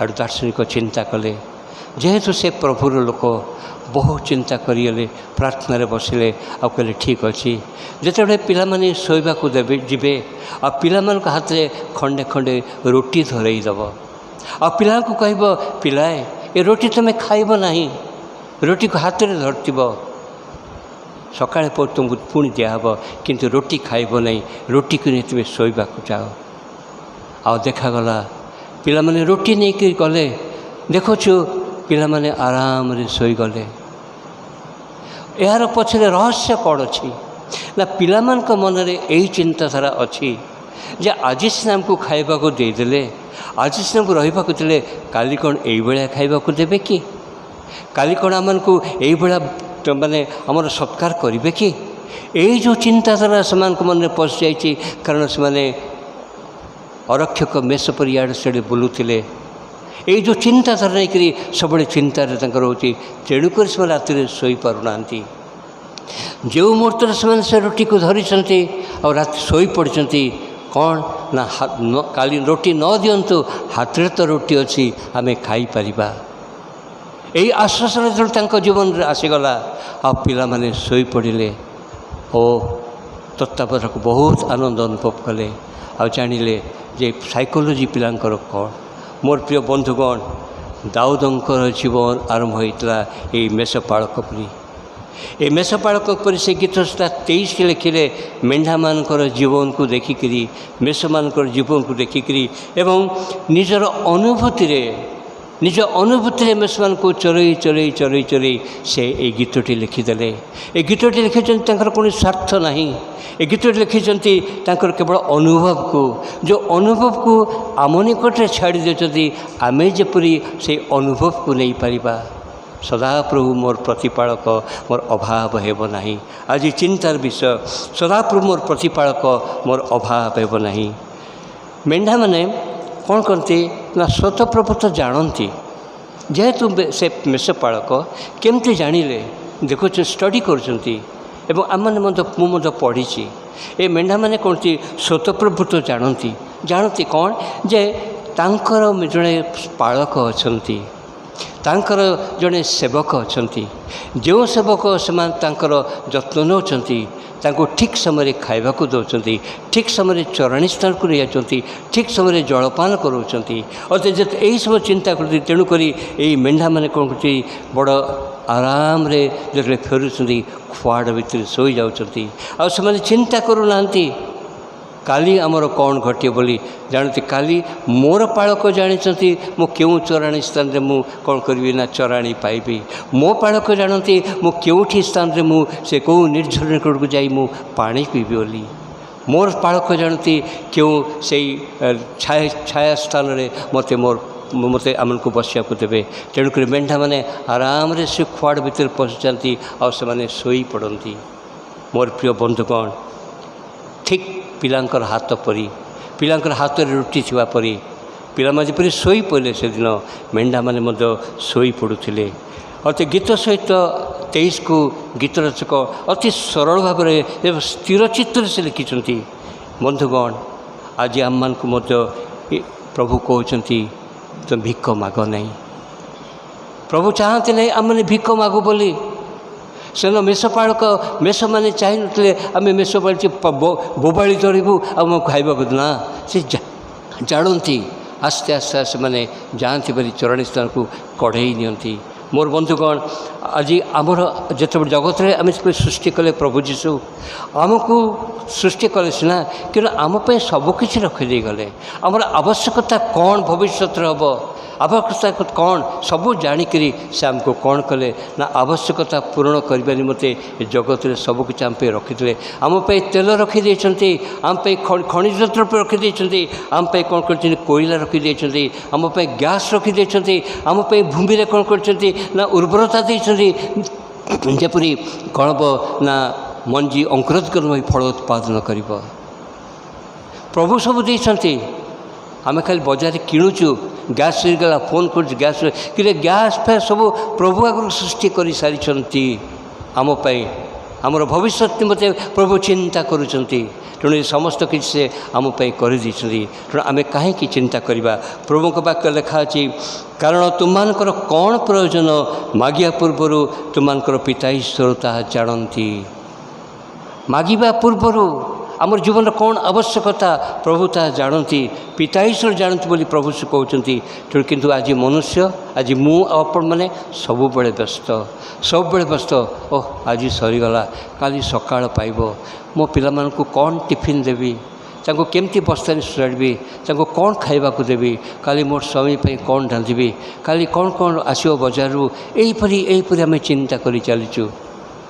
ଆଜିର ସରିଗଲା, କିନ୍ତୁ ଶୋଇଲା ବେଳକୁ କାଲି ଚିନ୍ତା କରୁଛୁ କ'ଣ କରିବୁ, ମୋ ପୁଅକୁ କେମିତି ସ୍କୁଲରେ ଛାଡ଼ିବି ନେଇକରି, ତା ହାତରେ କ'ଣ ଜଳଖିଆ ଦେବି ସେ ଠିକ୍ ଖାଇପାରିବ, କେଉଁ ଡ୍ରେସ୍ ପିନ୍ଧିବି ତ ସଫା ଅଛି ନା ମଇଳା ଅଛି, ମୋ ସ୍ୱାମୀ ଅଫିସ୍ ଯିବେ ତାଙ୍କ ପାଇଁ କ'ଣ ରାନ୍ଧିକି ଦେବି, ତାଙ୍କୁ କ'ଣ ଟିଫିନ୍ ଦେବି, ଆଜି ମୋତେ କ'ଣ କରିବାକୁ ପଡ଼ିବ, ଘରେ ଏତେ କାମ କେମିତି କରିବି, କ'ଣ କରିବି। ଏହି ବ୍ୟସ୍ତତାରେ ଆଜି ମନୁଷ୍ୟ ସବୁବେଳେ ପରିପୂର୍ଣ୍ଣ, ସବୁବେଳେ ଚିନ୍ତା କରୁଛି। ମୋର ପ୍ରିୟ ବନ୍ଧୁଗଣ, ଠିକ୍ ଏଇଭଳିଆ ଚିନ୍ତାଧାରା ଦିନେ ସେଦିନ ପାହାନ୍ତିଆ ସମୟରେ ସେଇ ସ୍ତ୍ରୀମାନଙ୍କ ମଧ୍ୟରେ ଉଠିଥିଲା, ଯେଠି ସେମାନେ ଚାହିଁଲେ ଯୀଶୁଙ୍କର ପୁନରୁତ୍ଥାନକୁ ଯିବା ନିମନ୍ତେ, ସେ କବରକୁ ଦେଖିବା ନିମନ୍ତେ ନାନା ପ୍ରକାର ସୁଗନ୍ଧି ପ୍ରସ୍ତୁତ କରିଥିଲେ, କ'ଣ ନେଇକରି ଯିବା ନିମନ୍ତେ ଯୀଶୁଙ୍କୁ ସେଇ ଡେଡ଼୍ ବଡ଼ିରେ ବା ତାଙ୍କର ମୃତ ଶରୀରରେ ମଖାଇବା ନିମନ୍ତେ। ସେତେବେଳେ ସେଇ ସ୍ତ୍ରୀ ଲୋକମାନେ ଭାବୁଛନ୍ତି ମନେ ମନେ, ଆମେ ତ ଯିବୁ ସିନା, ଆମ ପାଇଁ କିଏ ପଥରଟା ହଟେଇ ଦେବ। এই ଚିନ୍ତାଧାରା ସେମାନଙ୍କର ଅଛି। ଅତେ ସେଦିନ ସୂର୍ଯ୍ୟର ଯେଉଁ ସକାଳର ସୌନ୍ଦର୍ଯ୍ୟକୁ ସେମାନେ ଉପଭୋଗ କରିପାରୁନାହାନ୍ତି। ଯେଉଁ ପକ୍ଷୀମାନେ ରାବ କରୁଛନ୍ତି ସେ କଳରବତାର ଶୁଣିପାରୁନାହାନ୍ତି। ଆଉ ସେ କ'ଣ ହେଉଛି ନା ଯେଉଁ ସୂର୍ଯ୍ୟ ଲାଲିବା ଉଠୁଛି ତାର ସେ ଉପଭୋଗ କରିପାରୁନାହାନ୍ତି। କିନ୍ତୁ ଚିନ୍ତା ଅଛି ପଥରଟି କିଏ ହଟେଇ ଦେବ। ଆଜି ଆମ ଜୀବନରେ ମଧ୍ୟ ସେୟା, ଯଦି ଶୋଇବାକୁ ଯାଉଛୁ କାଲି କ'ଣ ମୋ ପାଇଁ ଆସିବ। କେବଳ ପ୍ରଭୁ କହୁଛନ୍ତି ତୁମମାନଙ୍କର କ'ଣ ପ୍ରୟୋଜନ ମାଗିବା ପୂର୍ବରୁ ତୁମର ପିତା ଈଶ୍ୱର ଜାଣନ୍ତି। ମୋର ପ୍ରିୟ ବନ୍ଧୁଗଣ, ପ୍ରଭୁ ମିଛୁଆ ନୁହନ୍ତି। ପ୍ରଭୁ କେବେ ବି ଆଜି ପର୍ଯ୍ୟନ୍ତ ମିଛ କହିନାହାନ୍ତି। ଆଜି ଆମ ଜୀବନରେ ଏଇ ବାସ୍ତବଟା ଅଛି। ଯଦି ଆମେ ପଢ଼ିବା ଗୀତ 37-25ରେ ଦାଉଦ କହୁଛନ୍ତି, ମୁଁ ଯୁବା ଥିଲି ଏବେ ବୃଦ୍ଧ ହୋଇଛି, ତଥାପି ମୁଁ ଧାର୍ମିକକୁ ପରିତ୍ୟକ୍ତ ବା ତା'ର ବଂଶକୁ ଖାଦ୍ୟ ଭିକ୍ଷା କରିବାର ଦେଖିନାହିଁ। ଏ ହେଉଛି ଦାଉଦଙ୍କର ଉକ୍ତି। ତାଙ୍କ ଜୀବନରେ ସେ ଦେଖୁଛନ୍ତି, କ'ଣ ଦେଖୁଛନ୍ତି, ମୁଁ ଦିନେ ଯୁବା ଥିଲି, ମୋର ଖାଦ୍ୟର ଅଭାବ ନଥିଲା, ମୁଁ ବୃଦ୍ଧ ହେଲି, ମୋର ମଧ୍ୟ ଖାଦ୍ୟର ଅଭାବ ନାହିଁ। ଏବଂ ମୁଁ ଦେଖୁଛି ଯେଉଁମାନେ ସଦାପ୍ରଭୁ ପରମେଶ୍ୱରଙ୍କ ଉପରେ ନିର୍ଭର କରିଛନ୍ତି, ଯେଉଁମାନେ ଧାର୍ମିକ, ସେମାନେ କୌଣସି ନା କୌଣସି କ୍ଷୁଧା ନାହିଁ ପାଇଁ ବ୍ୟସ୍ତ ହୋଇନାହାନ୍ତି। ସେମାନଙ୍କୁ ସଦାପ୍ରଭୁ ସବୁ ଯୋଗାଇ ଦେଉଛନ୍ତି, ଆଉ ସେମାନେ କାହାକୁ ଭିକ୍ଷା ମାଗିନାହାନ୍ତି। ମୁଁ ଗର୍ବର ସହିତ କହିପାରେ, ଆଜି ଆମ ଖ୍ରୀଷ୍ଟିଆନ ସମ୍ପ୍ରଦାୟ ମଧ୍ୟରେ ଗୋଟେ ଖ୍ରୀଷ୍ଟିଆନ ଭିକାରୀ କାହାକୁ ମୁଁ ଦେଖିନାହିଁ। ଆଜି ପର୍ଯ୍ୟନ୍ତ ଗୋଟେ ଖ୍ରୀଷ୍ଟିଆନ ଭିକାରୀକୁ ଦେଖିନାହିଁ ଯେ କି ଠିଆ ହେଇ କହିବ, ବାବୁ ଗୋଟେ ଭିକ୍ଷା ଦିଅ। ଏହା ହେଉଛି ମୋ ପ୍ରଭୁଙ୍କର ଆଶୀର୍ବାଦ ଆମ ପ୍ରତି। ଯେହେତୁ ପ୍ରଭୁ ଆମକୁ ଗଢ଼ିଛନ୍ତି, ପ୍ରଭୁ ଆମ ନିମନ୍ତେ ଚିନ୍ତା କରନ୍ତି, କୌଣସି ଖ୍ରୀଷ୍ଟିଆନ ଭିକାରୀ ନାହାନ୍ତି। ଦାଉଦ ସେଦିନ ଚିନ୍ତାରେ ଲେଖିଲେ, ମୁଁ ଯୁବା ଥିଲି, ଏବେ ବୃଦ୍ଧ ହୋଇଛି, ତଥାପି ଧାର୍ମିକକୁ ପରିତ୍ୟକ୍ତ ଅବା ତାହାର ବଂଶକୁ ଖାଦ୍ୟ ଭିକ୍ଷା କରିବାର ଦେଖିନାହିଁ। କି ଗଭୀରତମ ବାକ୍ୟ ଦାଉଦ ଲେଖିଛନ୍ତି। ମୋର ପ୍ରିୟ ବନ୍ଧୁଗଣ, ଆଜି ଚିନ୍ତା କରନ୍ତୁ ଏ ବିଷୟରେ। ଆମମାନଙ୍କର ସବୁ ଚିନ୍ତାର ଭାର କ'ଣ ପ୍ରଭୁଙ୍କୁ ଦେବା ନାହିଁ କି? ସେନ ପିଲାମାନେ ସବୁ ଚିନ୍ତାର ଭାର ଥୋଇଦେଲେ ଏଇ ରୁଟି ହାତରେ, ରୁଟିକୁ ଦେଲେ, ଶୋଇଲେ, ଚିନ୍ତା ଚାଲିଗଲା ତାଙ୍କର, ଆରାମରେ ଗଲେ। ସେଇ ମେଷମାନେ ଆରାମରେ ଶୋଇଲେ ଖୁଆଡ଼ ଭିତରେ। ପାଳକ ତାଙ୍କର ଅଛି, ସେ ବୁଝୁଛି ସବୁକିଛି, କାଲି ପାଇଁ କ'ଣ ଆଣିଦେବ ସେ ଜାଣିଛି। ପ୍ରିୟ ବନ୍ଧୁଗଣ, ଆଜି ଆମ ନିମନ୍ତେ ମଧ୍ୟ ଏହା ପ୍ରଯୁଜ୍ୟ। କାଲି କ'ଣ ଆମ ପାଇଁ ଘଟିବ, କାଲି କ'ଣ ଆମ ପାଇଁ ଆଣିବ, ପ୍ରଭୁ ତାହା କହୁଛନ୍ତି। ସବୁ ବ୍ୟସ୍ତ ଭାର ମୋ ଉପରେ ପକାଅ, ସବୁ ଚିନ୍ତାର ଭାର ମୋ ଉପରେ ପକାଅ। ତେଣୁକରି ମାଥିଉ 6:25 ଏବଂ 34 ବଡ଼ ସୁନ୍ଦର ଭାବରେ ଲେଖା ଅଛି, ଏଥି ନିମନ୍ତେ ମୁଁ ତୁମମାନଙ୍କୁ କହୁଅଛି, କ'ଣ ଖାଇବ ବା କ'ଣ ପିଇବ, ଏଇଭଳି ଭାଳି ତୁମମାନଙ୍କ ଜୀବନ ନିମନ୍ତେ, କିଏ ବା କ'ଣ ପିନ୍ଧିବ, ଏହିପରି ଭାଳି ତୁମମାନଙ୍କ ଶରୀର ନିମନ୍ତେ ମଧ୍ୟ ଚିନ୍ତା କର ନାହିଁ। ଭକ୍ଷ୍ୟ ଅପେକ୍ଷା ଜୀବନ, ବସ୍ତ୍ର ଅପେକ୍ଷା କି ଶରୀର ଶ୍ରେଷ୍ଠ ନୁହେଁ। ଏହା ହେଉଛି ପ୍ରଭୁଙ୍କ ବାକ୍ୟ। କ'ଣ ପାଇଁ ଆମେ ଚିନ୍ତା କରିବା? କ'ଣ ପାଇଁ ଚିନ୍ତା କରିବା ଯେ କ'ଣ ପିଇବୁ, କ'ଣ ପିନ୍ଧିବୁ, କ'ଣ ଖାଇବୁ ଇତ୍ୟାଦି ଇତ୍ୟାଦି। ପ୍ରଭୁ କହୁଛନ୍ତି, କାଲି ପାଇଁ ଚିନ୍ତା କର ନାହିଁ, କାଲି ପାଇଁ ଚିନ୍ତା କର ନାହିଁ, କାରଣ କାଲି ନିଜେ ନିଜ ପାଇଁ ଚିନ୍ତା କରିବ। କାଲି ନିଜେ ନିଜ ପାଇଁ ଚିନ୍ତା କରିବ, ଆମେ କାହିଁକି ଚିନ୍ତା କରିବା? ପ୍ରଭୁ କହୁଛନ୍ତି ପରା, କାଲି ନିଜେ ନିଜ ପାଇଁ ଚିନ୍ତା କରିବ। କାରଣ ଈଶ୍ୱର ଆମମାନଙ୍କୁ କେତେ ପ୍ରେମ କରନ୍ତି। ଈଶ୍ୱର ଆମମାନଙ୍କୁ କ'ଣ କରିଛନ୍ତି ନା ଆମମାନଙ୍କୁ ବଞ୍ଚାଇ ରଖିବା ନିମନ୍ତେ ଆମ ପାଇଁ ସବୁକିଛି ସେ କରିଛନ୍ତି। ଯେଉଁ ଈଶ୍ୱର ସୃଷ୍ଟି କଲେ ଫୁଲକୁ, ଯେଉଁ ଈଶ୍ୱର ସୃଷ୍ଟି କଲେ ପଶୁପକ୍ଷୀକୁ, ଯଦି ସେମାନଙ୍କୁ ସେ ଆହାର ଯୋଗାଉଛନ୍ତି, ସେଇ ଫୁଲ ଆଜି ଅଛି କାଲି ଝଡ଼ି ପଡ଼ିଛି, ତଥାପି ତା ଦେହରେ ସୁଗନ୍ଧ ଦେଉଛନ୍ତି। ଆମେ ଯେ ଶ୍ରେଷ୍ଠ ସୁସ୍ଥ ମନୁଷ୍ୟ, ଆଜି କ'ଣ ପ୍ରଭୁ ଆମମାନଙ୍କୁ ନିମନ୍ତେ ଚିନ୍ତା କରୁନାହାନ୍ତି କି? ଆଜି ଆମମାନଙ୍କୁ ନିମନ୍ତେ ପ୍ରଭୁ ଭାବନା କରୁନାହାନ୍ତି କି? ଆଜି କ'ଣ ପ୍ରଭୁ କହୁନାହାନ୍ତି କାହିଁକି ଚିନ୍ତା କରୁଛ? ସବୁ ଚିନ୍ତାର ଭାର ମୋ ଉପରେ ପକାଅ। ମୋର ପ୍ରିୟ ବନ୍ଧୁଗଣ, ବିଶ୍ୱାସର କର୍ମ ଆଜି କରିବାକୁ ପଡ଼ିବ। ଯେଉଁ ପ୍ରଭୁ ଆମକୁ ସୃଷ୍ଟି କରିଛନ୍ତି, ଯେଉଁ ପ୍ରଭୁ ଏତେ ଆଶ୍ୱାସନାର ବାକ୍ୟ ଦେଇଯାଉଛନ୍ତି, ଏବଂ ସେହି ପ୍ରଭୁଙ୍କ ଉପରେ ଆମକୁ ନିର୍ଭର କରିବାକୁ ପଡ଼ିବ। କାଲିର ବ୍ୟସ୍ତତାକୁ ମନରୁ କାଢ଼ି ଦେବାକୁ ପଡ଼ିବ। କାଲି ପାଇଁ ଆମେ ଆଉ ଚିନ୍ତା କରିବା ନାହିଁ, ବ୍ୟସ୍ତତାକୁ କାଢ଼ି ଦେବାକୁ ପଡ଼ିବ। କାରଣ ପ୍ରଭୁ ମେଷପାଳକ ହାତରେ ଆମେ ଆଜି ସମର୍ପି ଦେବା। ଆଜି ମେଷପାଳକଙ୍କ ହାତରେ ଆମେ ସବୁକିଛି ସମର୍ପି ଦେବା। କାରଣ ସେ ହେଉଛନ୍ତି ଆମର ମେଷପାଳକ। ସେସବୁ ଚିନ୍ତା କରୁଛନ୍ତି। ମେଷମାନେ ଆରାମରେ ଶୋଇପଡ଼ିଲେ, କାଲି ପାଇଁ ଚିନ୍ତା କଲେ ନାହିଁ। ଖୁଆଡ଼ ଖୋଲା ଥିଲା, ଖୁଆଡ଼ ଭିତରେ ପଶିଗଲେ ଆଉ ଶୋଇପଡ଼ିଲେ। ପିଲାମାନେ ଆରାମରେ ଶୋଇପଡ଼ିଲେ, ହାତରେ ରୁଟିଟି ଧରିଲେ, କାଲି ପାଇଁ ଚିନ୍ତା କଲେ ନାହିଁ। ମୋର ପ୍ରିୟ ବନ୍ଧୁଗଣ, ଆମେ କାହିଁକି କାଲି ପାଇଁ ଚିନ୍ତା କରିବା? ପ୍ରଭୁ କହୁଛନ୍ତି ସବୁ ଚିନ୍ତାର ଭାତ ମୋ ଉପରେ ପକାଅ। ଆଜି କ'ଣ ଆମେ ପ୍ରଭୁଙ୍କ ଉପରେ ସେ ଚିନ୍ତାର ଭାର ପକାଇବା କି? କାରଣ ସେ ପରା ଆମର ମେଷପାଳକ, ସେ ପରା ଆମକୁ ସୃଷ୍ଟି କରିଛନ୍ତି, ସେ ପରା ଆମର ଯତ୍ନ ନେଉଛନ୍ତି। ତେବେ କାହିଁକି ଆମେ ତାଙ୍କୁ ଭୁଲିଯିବା? କ'ଣ ପାଇଁ ଆଜି କହିବା ପ୍ରଭୁ ଆଉ ନିଜ ଚିନ୍ତାରେ ବୁଡ଼ି ରହିବା, ନିଜକୁ କେବଳ ଭାବି ଭାବି ଭାବି ଭାବି ନିଜକୁ କଷ୍ଟ ଦେବା? ଆଜି ପ୍ରଭୁ କହୁଛନ୍ତି ସବୁ ଚିନ୍ତାର ଭାର ମୋ ଉପରେ ପକାଅ। କାରଣ ସଦାପ୍ରଭୁ ମୋର ମେଷପାଳକ, ଦାଉଦ କହିଲେ। ଆଜି ଆମେ କ'ଣ ଦାଉଦଙ୍କର ସହିତ ସ୍ୱର ମିଳି କହିବା, ସଦାପ୍ରଭୁ ମୋର ମେଷପାଳକ, ମୋର ଅଭାବ ହେବ ନାହିଁ? ଯଦି ଆଜି ଦାଉଦଙ୍କ ସହିତ ସ୍ୱର ମିଳି କଥା କହିବା, ବାସ୍ତବିକ ଆମେ ଆମ ପାଳକଙ୍କ ଉପରେ ନିର୍ଭର କରୁଛୁ। ଆମର ପାଳକ ହେଉଛନ୍ତି ପ୍ରଭୁ ଯୀଶୁ। ସେ ହେଉଛନ୍ତି ଆମର ମେଷପାଳକ। ସେ ଆମମାନଙ୍କର ଯତ୍ନ ତତ୍ତ୍ୱ ନିଅନ୍ତି, ସେ ଆମମାନଙ୍କର ସବୁ ବିଷୟ ଚିନ୍ତା କରନ୍ତି, ସେ ଆମମାନଙ୍କର ସମସ୍ତ ବିଷୟ ଭାବନା କରନ୍ତି, ଚିନ୍ତା କରନ୍ତି। ମୋର ପ୍ରିୟ ବନ୍ଧୁଗଣ, এই ক্ষুদ্র চিন্ତାଧାରା ପ୍ରଭୁ ଦେଇଛନ୍ତି। କାହିଁକି କାଲି ପାଇଁ ଚିନ୍ତା କରିବା? କାଲି ନିଜେ ନିଜ ପାଇଁ ଚିନ୍ତା କରିବ। ଏବଂ ଏହି ଚିନ୍ତାଧାରା ଆମର ପ୍ରଭୁ ନେଇଯାଇଛନ୍ତି। ଆଜି ପ୍ରଭୁଙ୍କ ଚରଣ ତଳେ ନିଜକୁ ସମର୍ପଣ କରୁ। ଆଉ ପ୍ରଭୁଙ୍କୁ, ପ୍ରଭୁ ମୋର ଚିନ୍ତାର ଭାର ତୁମେ ନିଅ, ତୁମେ ପରା ମୋର ମେଷପାଳକ। ତୁମେ ପ୍ରଭୁ ସବୁ ଭାର ନେଇ ମୋତେ କଢ଼େଇ ନିଅ, ସେଇ ଚରାଣୀ ସ୍ଥାନକୁ ପ୍ରଭୁ କଢ଼େଇ ନିଅ, ଯେଉଁଠାରେ ମୁଁ ଚରାଣୀ ପାଇବି, ଯେଉଁଠାରେ ମୁଁ ଆରାମରେ ଶୟନ କରିବି। କାରଣ ତୁମେ ହେଉଛ ମୋର ମେଷପାଳକ। ମୋର ପ୍ରିୟ ବନ୍ଧୁଗଣ, ଆଉ କେତେ କାଳ ଖାଲି ଗୀତ 23ଟି ପଢ଼ିବା ପଢ଼ିବା ପଢ଼ିବା, ଆର ନିଗୁଢ଼ ତତ୍ତ୍ୱ କ'ଣ ଆମେ ବୁଝିବା ନାହିଁ କି? ଗୋଟିଏ ପଦ, ନିଗୁଢ଼ ତତ୍ତ୍ୱ, ସଦାପ୍ରଭୁ ମୋର ପ୍ରତିପାଳକ, ମୋର ଭାବ ହେବ ନାହିଁ। ଆଜି ଆମେ ସବୁ ଚିନ୍ତାର ଭାର ଆମେ ପ୍ରଭୁ ଉପରେ ଦେବା କି? କେତେବେଳେ ପ୍ରଭୁ ସୁନ୍ଦର ସୁଯୋଗ ଦେବେ, ଆଉ ଥରେ ଅନ୍ୟ ପଦଗୁଡ଼ିକ ଆମେ ଚିନ୍ତା କରିବା। ଗୋଟିଏ ଛୋଟ ଘଟଣାଟି କହିକରି ମୁଁ ମୋ ବକ୍ତବ୍ୟ ଶେଷ କରିବି। ଗୋଟେ ବିଶ୍ୱାସ ମଣ୍ଡଳୀ ଥିଲେ ଏବଂ ଏ ବିଶ୍ୱାସ ମଣ୍ଡଳୀରେ ଅନେକ ଯୁବା ଯୁବତୀ, ବୃଦ୍ଧ ବୃଦ୍ଧା ଏକାଠି ବସିଥିଲେ। ହଠାତ୍ ତାଙ୍କର ଏଇଭଳିଆ ଗୋଟେ ଟପିକ୍ ହେଲା ଯେ କ'ଣ, ଏଇ ଗୀତ ସଂହିତା 23କୁ କ'ଣ କରିବା ନା ଗୋଟେ ଷ୍ଟେଜ୍ରେ ଆମେ ତାକୁ ଦେଖାଇବା ଲୋକମାନଙ୍କୁ, ଯେଉଁଦ୍ୱାରା ଲୋକମାନେ ବୁଝିପାରିବେ, ଜାଣିପାରିବେ। ତେଣୁକରି ମନୋନୟନ କରାଗଲା। ଦୁଇଟା ଗ୍ରୁପ୍ କରିଦିଆଗଲା। ଗୋଟେ ହେଲା ଯୁବକ ଗୋଷ୍ଠୀ, ଆଉ ଗୋଟେ ହେଲା ମାନେ ବୟସ୍କ ଗୋଷ୍ଠୀ। ଏବଂ ଯୁବକ ଗୋଷ୍ଠୀରୁ ଗୋଟିଏ ଯୁବକକୁ କ'ଣ କରାଗଲା ନା ତାକୁ ମନୋନୀତ କରାଗଲା। ଏବଂ ବୟସ୍କ ଗୋଷ୍ଠୀରୁ ସ୍ୱତଃପ୍ରବୃତ୍ତି ଜଣେ ବୟସ୍କ ବୃଦ୍ଧ ସେ ଠିଆ ହେଲେ, ମୁଁ ବୋଲି କହିଲେ।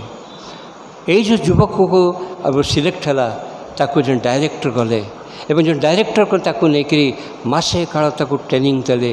କିଭଳି ଭାବରେ ଏଇ ଗୀତ 23କୁ ତୁ କ'ଣ କରିବୁ ନା ରେସିଟେସନ୍ କହିବୁ, ଏବଂ ତା ମଧ୍ୟରେ ସେ ଅଙ୍ଗ ଭଙ୍ଗୀ ଦର୍ଶନ କଲା, ଏକ୍ସପ୍ରେସନ୍ କଲା, ଲୋକଙ୍କୁ ଇମ୍ପ୍ରେସନ୍ କରି ନା ପୁରା ଅଙ୍ଗ ଭଙ୍ଗୀ କିପରି କରିପାରିବ ତାକୁ ଟ୍ରେନିଂ ଦିଆଗଲା। ଆଉ ସେଦିନ ସେ ସମୟ ଆସିଗଲା।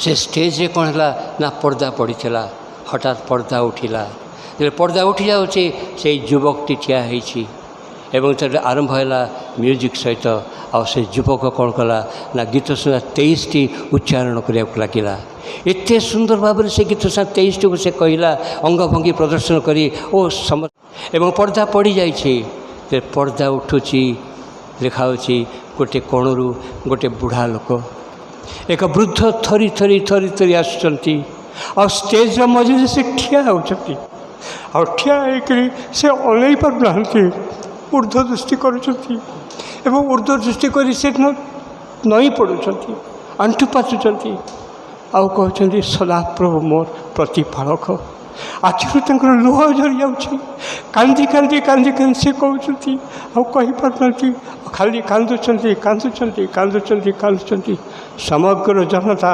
चुपचाप हो गले नीरवता खेरीगला समग्र से डायस उपरे समग्र जनता उपरे हठात से मधुर से युवकटी बाहरी आसी से युवकटी बाहरी आसी से कहूँ कहीं आउ तो आप हाथ ताड़ी मारूना आउ कहीं तो आपण मैंने चित्कार करते आउ थे आउ थे आउ थे बोली जो मु करूली आप चित्कार कर आउ थे बोली जो मोर देखले आक्रमण तो आपण मैंने कौन कले ना करताड़ी कंपिले ए वृद्धा कौन से कहना कि आज आपण मैंने कहीं चुप रही से युवक कहूँ हे भाई मैंने मु गीत सीधा 23टा जानी मु गीत सीधा 23 जानी कि ये वृद्ध मेषपालक को जानी ये मेषपालक को जानी मु गीत सीधा 23 जानी मुझे पर्यंत मेषपालक को जानी नी आज जानी मोर मेषपालक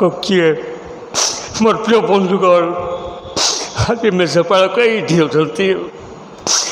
ठिया होती डाकुंट पुअरे झीरे तू कौन आसबुन कि तोर भार मो पर दबुन कि केते दिन काली पे चिंता करू मु पूरा तोर मेषपालक मु पूरा तोर मेषपालक तू आसबुन कि आज आह्वान आम शुणा कि प्रभु आम को आशीर्वाद करूँ।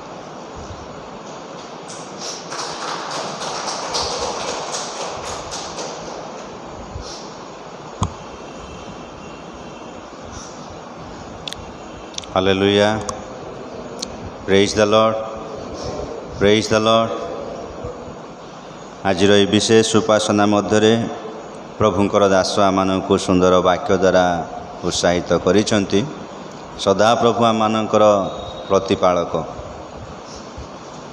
जे कि आमनकर समस्त विषय निमंते से चिंता करती से आमनको आमनकर शत्रुर कबलरू आमको रक्षा करिपारन्ति जे कि आमको उत्तम चराणी स्थान रे आमनकर आवश्यक खाद्य प्रभु जगाती तो निश्चित से होचंती आमनकर मेषपालक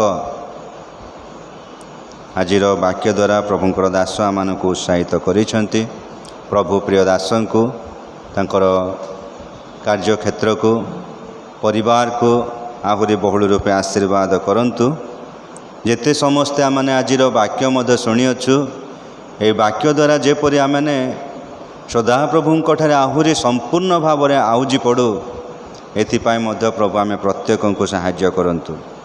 आसंतु प्रार्थना करिबा प्रार्थना परे प्रभुंक प्रार्थना करी आशीर्वाद भिक्षारे आजिर उपासना शेष करिबा। प्रभु तुमरे धन्यवाद करुअछु गौरव करुअछु आमर प्रतिपालक रक्षक साहाय्यकारी तुम्हें आमनकर उत्तम मेषपालक प्रभु तुमरे धन्यवाद करुअछु तुमरे दासों द्वारा तुमरी मुख निसृत वाक्य द्वारा आम को कथा कहीअछ तुम्हें जे आमनकर प्रतिपालक प्रभु यह मैंने हृदयंगम करू करू सर्वदा तुम ठारे निर्भर करी चलवा प्रभु आमे प्रत्येक को आशीर्वाद कर प्रिय दास तुमरे वाक्य देइछन्ति प्रभु प्रिय दासों को मध्य आहुरी बहुल रूपे आशीर्वाद कर प्रभु प्रार्थना करुअछु उपस्थित मंडलीर प्रत्येक को ଯେପରି ପ୍ରଭୁ ଆଗାମୀ ଦିନମାନଙ୍କରେ ଆହୁରି ଉଦ୍ଯୋଗର ସହିତ ତୁମ ନିକଟକୁ ଆସିବା ପାଇଁ ପ୍ରତ୍ୟେକଙ୍କୁ ଆକର୍ଷଣ କର।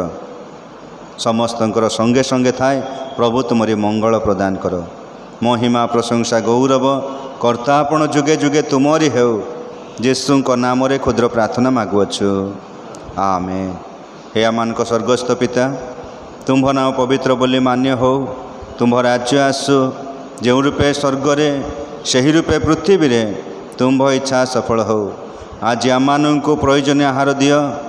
ଆମମାନେ ଯେପରି ନିଜ ନିଜ ଅପରାଧୀମାନଙ୍କୁ କ୍ଷମା କରିଅଛୁ, ସେହିପରି ଆମମାନଙ୍କ ଅପରାଧ ସବୁ କ୍ଷମା କର। ପରୀକ୍ଷାରେ ଆମମାନଙ୍କୁ ଆଣ ନାହିଁ, ମାତ୍ର ମନ୍ଦରୁ ରକ୍ଷା କର। ଯେଣୁ ରାଜ୍ୟ, ପରାକ୍ରମ, ଗୌରବ ସଦା ସର୍ବଦା ତୁମ୍ଭର, ଆମେନ୍। ଏତେବେଳେ ପିତା ଈଶ୍ୱରଙ୍କ ପ୍ରେମ, ତ୍ରାଣକର୍ତ୍ତା ପ୍ରଭୁ ଯୀଶୁଖ୍ରୀଷ୍ଟଙ୍କର ଅନୁଗ୍ରହ, ଦୟା, ପବିତ୍ର ଆତ୍ମାଙ୍କ ଚିରନ୍ତନ ଶାନ୍ତି, ଶକ୍ତି, ସୁମଧୁର ସହଭାଗିତା ଏବଂ ଆଶୀର୍ବାଦ ପ୍ରଦାନ କରନ୍ତୁ, ଆମେନ୍। ଯୀଶୁଙ୍କ ରକ୍ତରେ ଜୟ, ଯୀଶୁଙ୍କ ରକ୍ତରେ ଜୟ, ଯୀଶୁଙ୍କ ରକ୍ତରେ ଯୁଗେ ଯୁଗେ ଜୟ, ଆମେନ୍, ଆମେନ୍। ଧନ୍ୟବାଦ ସମସ୍ତଙ୍କୁ।